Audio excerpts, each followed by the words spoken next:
اور کیا P T I پر پابندی لگانے پر غور ہو رہا ہے؟ اس کے علاوہ منگل کا دن اہم کیوں ہے اور پی ٹی آئی کی اسٹریٹجی کیا ہے؟ لیکن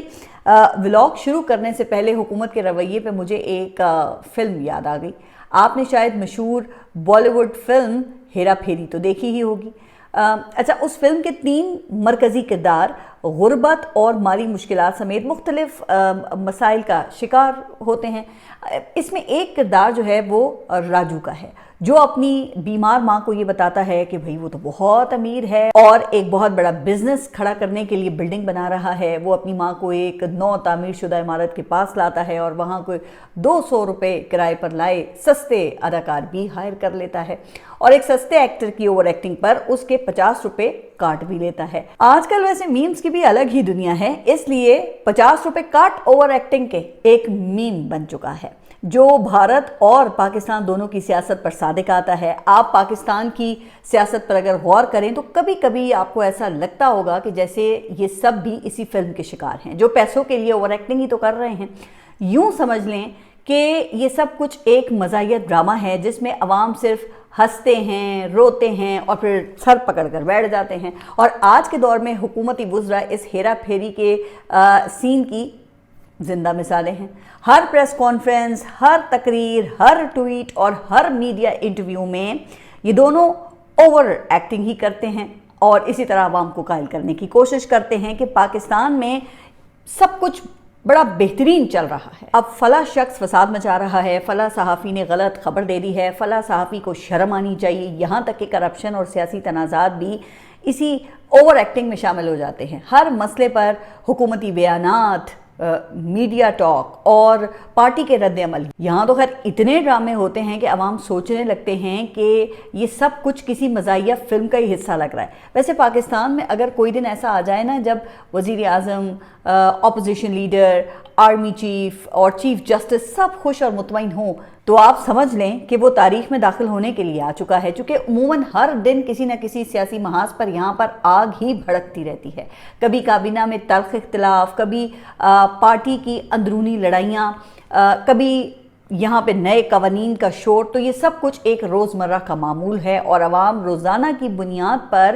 حیران ہوتے رہتے ہیں۔ ابھی 2 دن پہلے ہی آپ نے دیکھا کہ D G I S P R کی پریس کانفرنس نے یہاں پہ طوفان بپا کر دیا۔ اس پہ کل کا جو میرا ولاگ تھا اس میں میں نے تفصیلی بات کی ہے۔ اب اس پورے صورتحال میں جہاں ملک کی سیکیورٹی داؤ پر لگی ہے، اور اگر ایسے میں فوج جیسا طاقتور ادارہ اور ایک پاکستان کی مقبول ترین سیاسی جماعت وہ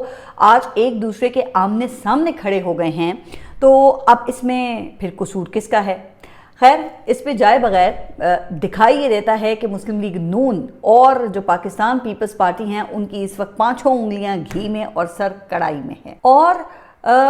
کبھی کبھی تو یہ لگتا ہے کہ یہ لوگ روز فیلڈ مارشل سے اور D G I S P R کو کالز کر کے یہ کہتے ہوں گے کہ دیکھیں عمران خان کتنا برا ہے، عمران خان نے آپ کے لیے کیا کیا کہہ دیا ہے،